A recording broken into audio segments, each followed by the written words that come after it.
Kekal patuh SOP, elak diri jadi angka statistik jangkitan COVID-19.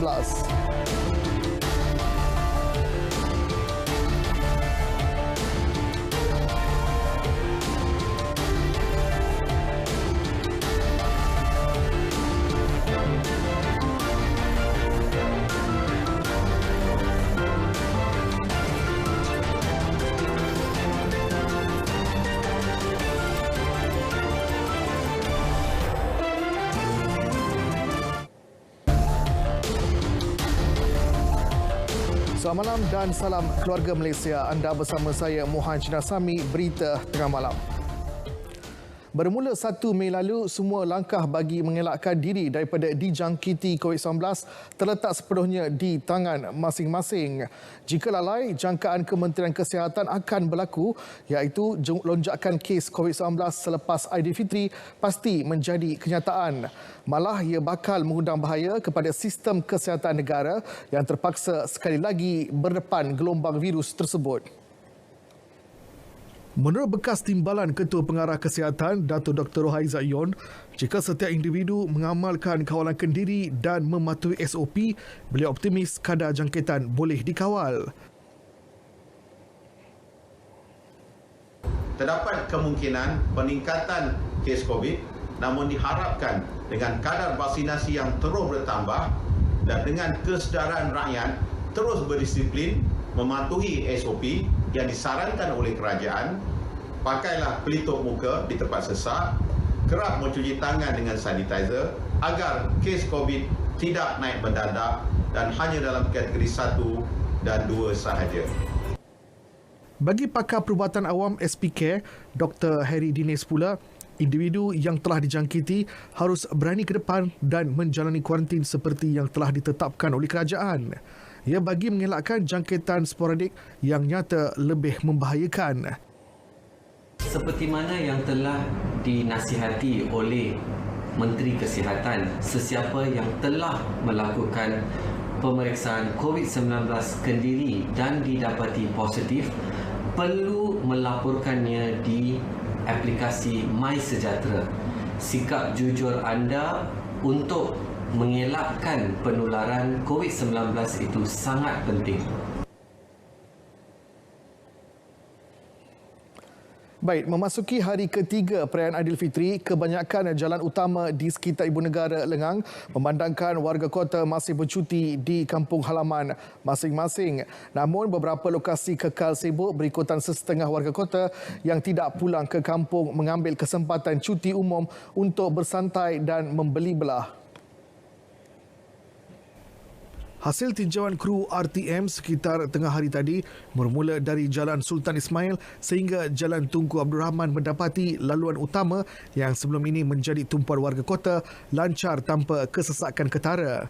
Hanya di kawasan-kawasan tumpuan seperti di sekitar kawasan Bukit Bintang mengalami sedikit kesesakan. Bagi pemandu teksi dan e-hailing pula, keadaan jalan yang lengang dan lancar hari ini membolehkan mereka mencari pendapatan tambahan. Hari ini tak berapa sesak. Hari ini okey sikit lah. Sementara okey sikit. Memang jalan kosong-kosong jugalah. Tapi ada tempat jam juga. Macam KLCC, Coket. Adalah tempat-tempat yang shopping mall. Adalah jam sikit. Tapi saya tengoklah kereta macam tak ada apa kurang sangat macam tahun-tahun yang sebelum kan. Sebelum 2 tahun dulu kan. Banyak tu, malam tadi pun banyak juga kereta hari ni pun tapi tak adalah jam. Jadi bermakna jalan tak ada sangka orang naik cepat turun okeylah. Nampak jalan ni okey, lancar. Alhamdulillah lah. Kebanyakan premis perniagaan di sekitar Jalan Tuanku Abdul Rahman dan Masjid India masih ditutup berikutan cuti Hari Raya Aidilfitri. Namun ada segelintir pengunjung yang datang membeli belah kerana lebih selesa dengan keadaan yang lengang tanpa perlu bersesak dengan orang ramai. Ikuti laporan yang disediakan oleh Nur Lela Muhammad Noor. Banyak yang tutup, so tak dapat beli apa pun. Dapatlah satu je barang. Sangat selesa sebab tak perlu bersesak-sesak kan dengan orang ramai.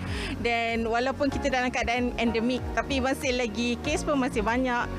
So saya lebih selesa shopping selepas raya. Sesak sangat bulan puasa tu hari memang tak boleh nak masuk. Jadi kami stay dekat rumah je lah. Sekarang ni je lah baru boleh keluar nak cari. Hari ni memang keadaan lebih selesa, nak jalan, nak pergi area sini lah. Area Masjid India ni memang selesa juga kalau nak jalan. Daripada hari tu waktu bulan puasa tu memang tak boleh lah nak jalan pergi sini.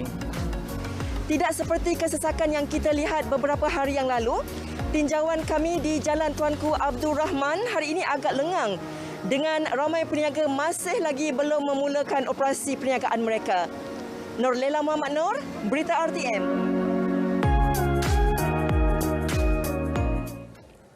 Baik saudara, tradisi kunjung-mengunjung sememangnya sinonim dengan musim perayaan yang disambut masyarakat majmuk di negara ini.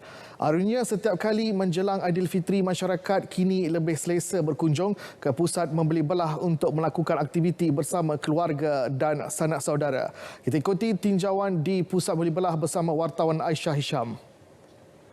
Sejak pandemik COVID-19 melanda negara, kebiasaan norma baharu seakan sudah sebati dengan masyarakat. Tinjauan mendapati Hari Raya kini tidak terhad dengan aktiviti ziarah menziarahi. Rata-rata pengunjung yang ditemui mengambil peluang untuk melakukan aktiviti santai bersama keluarga.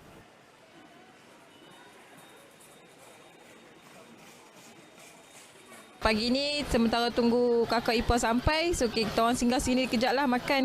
Nanti dah settle semua baru pergi dekat ayah lah, tunggu semua berkumpul dulu, pergi sekali senang. Biasanya kalau kita duduk dekat rumah, kita rasa terperap sehari suntuk kita berada di rumah tu dengan aktiviti keluarga kan. Dan kita kena ambil masa juga, kena keluar ambil fresh air orang cakap. Tahun ni balik tapi balik selepas raya lah. 7 hari bulan baru plan nak balik Kedah. So hari ni bawa family datang makan lah untuk hari raya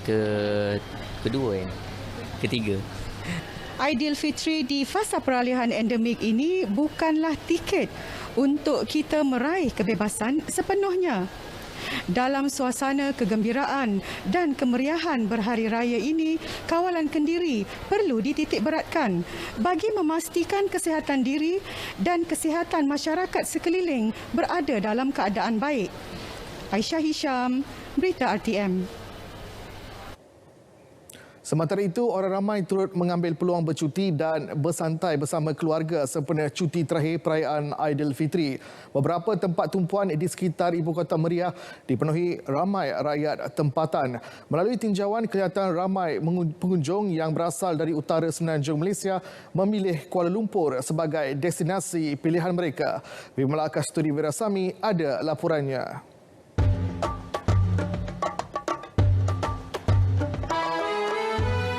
Negara dan Jambatan Saloma menjadi tumpuan pelancong untuk bersiar-siar dan bergambar. Bercuti bersama keluarga pada musim perayaan ini dilihat lebih lengang sekaligus mengeratkan lagi hubungan kekeluargaan. Family saya pun Cina kan, so mereka ada cuti juga. Mereka pun datang KL untuk jalan-jalan. Jadi saya pun bawa mereka dari Perak untuk mau sini jalan-jalan, tengok-tengok ni. Cuti-cuti Malaysia lah. Datang dengan family. Just bercuti lah sebab tak balik kampung kan. Memang kita orang every year memang raya dekat sini. So memang akan pergi area-area KL je lah. Bandaraya Kuala Lumpur menjadi destinasi pilihan. Berikutan ramai telah balik ke kampung dan memudahkan pergerakan dari satu tempat ke tempat lain. Saya tak pergi mana, KL je. Tapi suasana dia tu ni lah, orang terlengang sikit lah. Tak ada apa kenderaan banyak sangat. Raya pertama saya masih di kampung lah, di Penang lagi. Tapi masih lagi ziarah saudara-saudara yang ada di Pulau Pinang lah. Lepas raya kedua tu kita mengorak langkah ke arah Ipoh, Taiping, terus ke KL. Selepas 2 tahun dalam fasa pandemik, akhirnya rakyat seronok bercuti bersama orang tercinta, lebih-lebih lagi pada musim perayaan. Anda sambung cuti raya atau kembali bekerja? Apa sahaja pilihan anda, terus patuhi SOP terkini dan sama-sama kita menjaga keluarga Malaysia. Selamat Hari Raya Aidilfitri, maaf zahir dan batin. Bimala Kasturi Wirasami, Berita RTM. Lebaran tahun ini pasti lebih bermakna dengan kelonggaran prosedur operasi standard SOP yang diberikan kerajaan. Menurut Ketua Aktivis Persatuan Pengguna Islam Malaysia PPIM, Datuk Nazim Johan, kesempatan itu wajar digunakan sebaiknya bagi mengeratkan silaturahim bersama keluarga dan sahabat andai. Jelasnya ibu bapa perlu memantau dan menyiasati anak-anak agar tidak terlalu bermain dengan telefon pintar atau gadget agar budaya kunjung-mengunjung terus dikekalkan. Kena ada briefing yang betul supaya masyarakat kita tidak terperangkap dengan keadaan yang ada hari ini. Dan maknanya kalau kita tengah bercakap dia main handphone, lepas tu mak nak pinjam phone pun muka tarik. Jadi ini budaya, jangan lupa. Maknanya kita kena tentukan yang budaya yang baik ini diamalkan secara berterusan supaya kita tidak duduk dalam keadaan yang esok mencabar kita. Cuma malu kan kalau depan orang kan dia mengamuk lah apa benda. Jadi kalau kita tak brief dia elok, dia pun tak faham. Jadi dia ikut dia punya kehendak saja. Jadi anak-anak ini kena beri perhatian nombor satu. Jadi kita kekalkan budaya kita moden tapi kita kekalkan budaya macam Jepun tu. Saya rasa satu contoh yang baik. Beliau berkata demikian selepas ditemu bual dalam program Selamat Pagi Malaysia.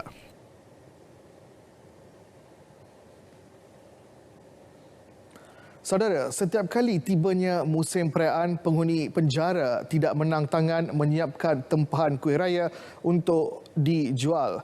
Tidak ketinggalan 15 banduan penjara wanita Kajang yang memulakan aktiviti menyediakan pelbagai jenis kuih raya seawal pukul 6.30 pagi.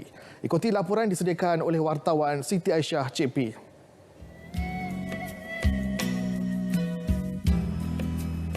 Berkesempatan melihat lebih dekat aktiviti banduan wanita membuat biskut raya di sebalik jeriji besi ini merupakan satu pengalaman yang tidak dapat dilupakan.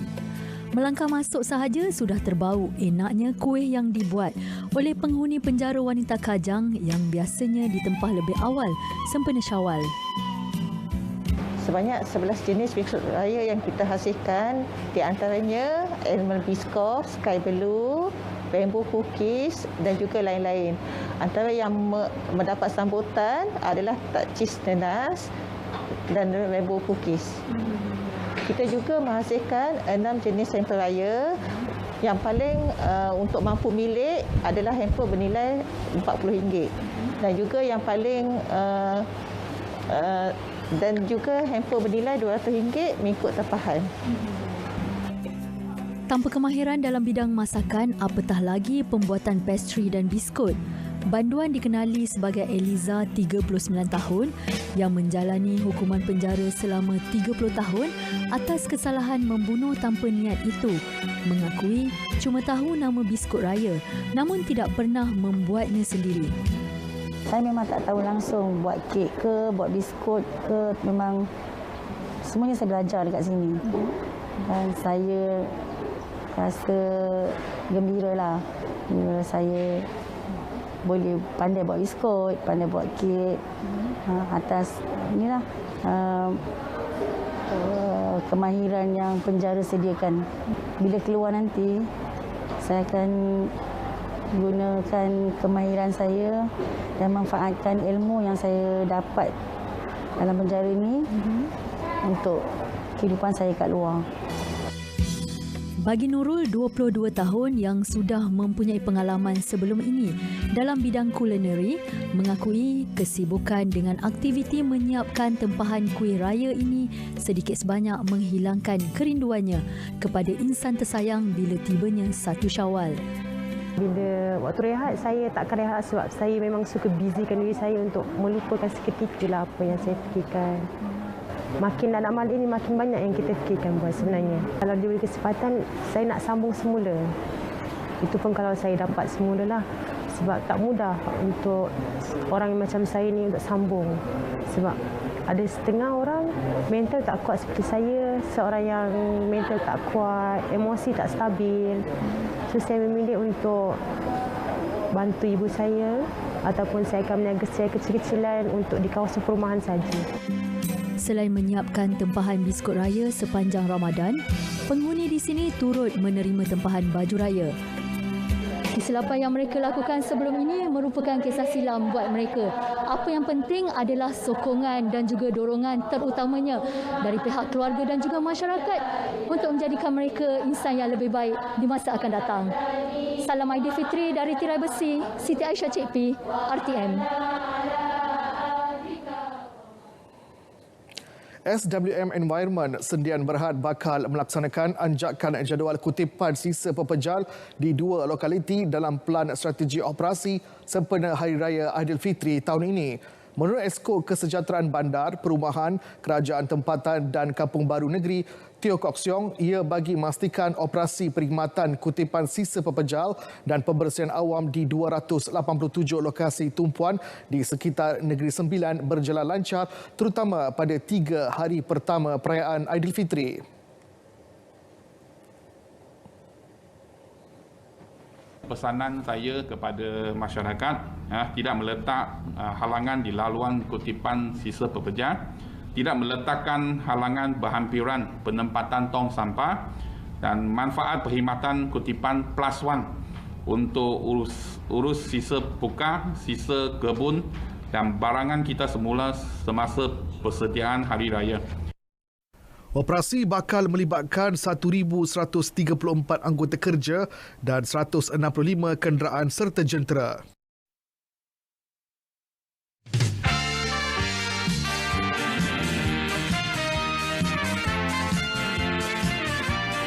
Assalamualaikum dan salam keluarga Malaysia.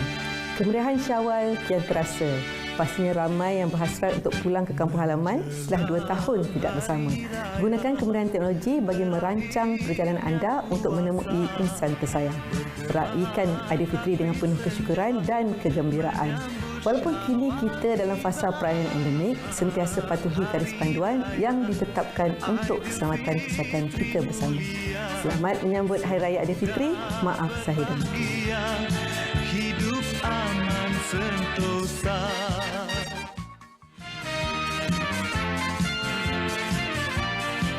Ramadan berlalu, Syawal menjelma, lebaran diraih penuh bermakna.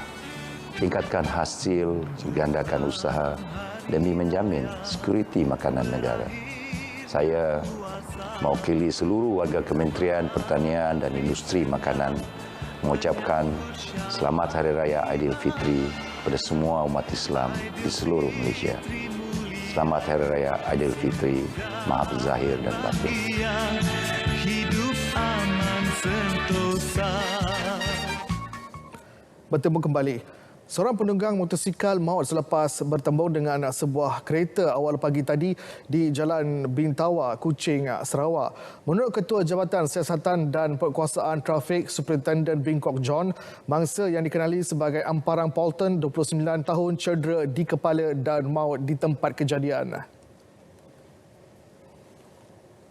Siasatan awal mendapati motosikal mangsa hilang kawalan semasa melalui sebuah selekor ketika menuju ke pusat bandar. Mayat mangsa telah dihantar ke Hospital Umum Sarawak untuk tindakan lanjut. Kes disiasat di bawah Seksyen 41/1 Akta Pengangkutan Jalan 1987. Di Melaka, sejumlah 4,477 saman dikeluarkan polis sepanjang 5 hari op selamat 18 dilancarkan sempena Hari Raya Aidilfitri tahun ini. Menurut Ketua Jabatan Siasatan Perkuasaan Trafik Melaka, Superintendent Amran Muhammad Zaki Omar, daripada jumlah itu, Melaka Tengah mencatatkan jumlah saman sebanyak 3,691, Jasin 687 dan Alor Gajah 98. Pihaknya turut merekodkan 340 kes kemalangan jalan raya dengan 3 kes kemalangan maut yang kesemuanya melibatkan penunggang motosikal. Sebanyak 12 lokasi di negeri itu telah dikenal pasti sebagai kawasan paling kerap berlakunya kes kemalangan, iaitu 5 di daerah Melaka Tengah, 4 di Alor Gajah dan 3 di Jasin. Di mana kemasukan aliran kenderaan melalui 3 pintu utama. 3 pintu utama tol, iaitu tol Aikro, tol Jasin dan tol Simpang 4 Alor Gajah. di mana menunjukkan jumlah sebanyak 263,977 kenderaan. Beliau berkata demikian selepas meninjau keadaan trafik di Plaza Tol Aikro. Mengulas lanjut, pihaknya akan terus melaksanakan pendekatan total enforcement bagi memastikan pengguna jalan raya mematuhi peraturan dan undang-undang jalan raya pada setiap masa. Cubaan 5 pendatang asing tanpa izin parti menyenyap masuk ke negara ini digagalkan Brigad ke-7 Infanteri Malaysia 7 Brigad di Tanjung Ayam, Kota Tinggi, Johor pukul 2.25 pagi tadi. Markas Divisyen ke-3 Infanteri Malaysia 3 Divisyen menerusi satu kenyataan memaklumkan tangkapan melibatkan 3 lelaki dan 2 wanita berusia 18 hingga 52 tahun. 4 parti ditangkap ketika bersembunyi dalam semak sebelum menangkap seorang lagi kira-kira pukul 3.30 pagi. Semua parti yang ditahan kemudian diserahkan kepada Jabatan Imigresen Malaysia untuk tindakan lanjut. Premis-premis di sepanjang Sungai Semenyih, terutamanya di kawasan perindustrian Beranang Selangor disiasat susulan aduan pencemaran bau diesel yang dilaporkan sehari sebelum Hari Raya Aidilfitri. Sampel campuran minyak serta air di sebuah premis yang disyaki menyebabkan insiden pencemaran tersebut diambil untuk siasatan lanjut. Ketua Pengarah Alam Sekitar Jabatan Alam Sekitar JS Wan Abdul Latif Wan Jaafar dalam satu kenyataan memaklumkan Perintah Penahanan Operasi Kelengkapan POK juga telah dikeluarkan ke atas premis berkenaan. Manakala tindakan di bawah Seksyen 25 Akta Kualiti Alam Sekeliling 1974 akan dilakukan setelah keputusan analisis kimia diperolehi.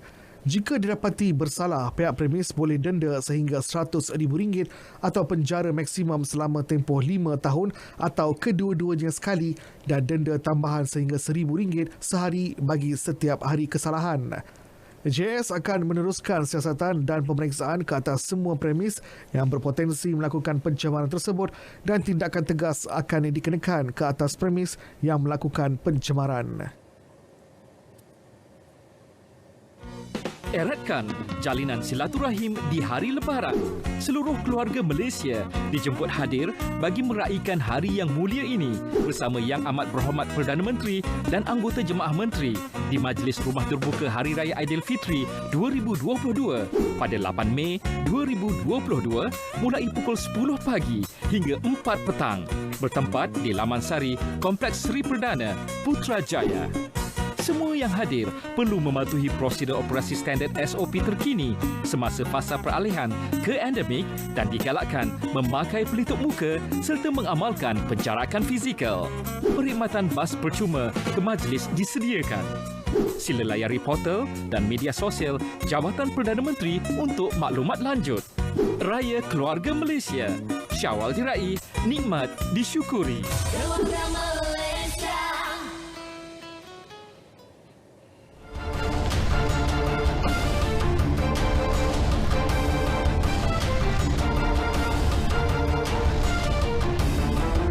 Kita ke perkembangan sukan. 24 pemain bawah 23 tahun B23 kebangsaan disenarai untuk membawa cabaran negara memburu pingat emas pada Tamasya Sukan SEA Hanoi. Bagaimanapun, menurut Ketua Jurulatih Brad Meloni, daripada jumlah berkenaan, hanya 20 pemain didaftarkan pada Jumaat ini. Antara yang tersenarai adalah 2 penyerang muda, Lokman Hakim Samsudin dan Hadi Fayyad Abdul Razak. Manakala 4 pemain akan terus kekal berada dalam senarai bersedia bagi menggantikan mana-mana pemain yang terpaksa digugurkan sepanjang saingan berlangsung. Malaysia dijadual berdepan Thailand Sabtu ini sebelum menentang Laos 11 Mei, Singapura 14 Mei dan Kemboja 16 Mei dalam saingan kumpulan B. Semua perlawanan jadual berlangsung di Stadium Ten Chong, Nam Ding. Sementara itu, Meloni memberi bayangan saingan kumpulan B kali ini akan berlangsung dengan penuh cabaran dan kompetitif. Ini kerana Malaysia akan berdepan juara Piala AFF Suzuki 2021 Thailand dan pasukan yang sedang meningkat naik Laos. Untuk itu, beliau mengingatkan anak-anak buahnya agar memberikan tumpuan sepenuhnya dalam setiap pertemuan. Yeah, look, there's no easy game. Obviously, Thailand are giants of Southeast Asian football. We had difficult matches against Laos in the AFF. It's been well documented. So, look, it's a very challenging group, but I feel if we can get the group back together and prepare properly in the next few days, then we can be very competitive. Beliau berkata demikian kepada media semasa sesi latihan terakhir pasukan B23 di Ibu Negara. Penyerang muda sensasi Lokman Hakim Samsudin percaya persefahaman yang baik antara pemain dan jurulatih dalam skuad B23 mampu menghadirkan pingat emas pada Sukan Si Hanoi. Menurutnya, persefahaman baik yang dibentuk menerusi beberapa aksi persahabatan sebelum ini memberikan mereka kelebihan apabila berdepan lawan pada Tamasya Dwi tahunan itu nanti. Lokman yang beraksi untuk KV Kortrijk di Division 1 Liga Belgium berkata, walaupun bakal berdepan cabaran sengit, dia percaya Malaysia mampu menampilkan prestasi terbaik dengan memberikan fokus 100% dalam setiap perlawanan. Kalau saya nak emas lah. Bagi saya, satu tim semua nak emas lah. Tak ada Ganser, ada Perak, ada. Kita orang cuma target emas. Tim semua dah prepare yang terbaik semua dah. Kita dah bermain dengan friendly match dengan Timor Leste dengan Filipina. So dengan friendly tu bagi dapatkan satu tim dengan kesefahaman tim dengan sangat baik lah. Kerajaan Negeri Johor akan menghadiahkan RM8,000 kepada atlet karate Pekat Negara V. Ilamaren atas kejayaannya mengharumkan nama negeri dan negara di pesada dunia. Menteri Besar Johor Dato' On Hafiz Ghazi berkata pemberian itu sebagai tanda penghargaan kepada Ilamaren yang merupakan anak kelahiran Johor. Ilamaren muncul wira negara apabila meraih pingat perak dalam acara Komite 84 kg di kejohanan Deaflympics di Brazil semalam. Menerusi hantaran di Facebook, Dato' On menyifatkan pencapaian tersebut sebagai satu sejarah baharu kerana ia merupakan kali pertama Malaysia mengambil bahagian dan berjaya merangkul pingat. Tambahnya, kejayaan itu juga mampu menjadi pembakar semangat buat seluruh bangsa Johor untuk sentiasa berusaha meraih kejayaan dalam apa jua yang dilakukan. Dalam acara itu, Ilamaren 22 tahun merangkul pingat perak selepas tumpas kepada Magno Alexander dari Ukraine pada aksi final.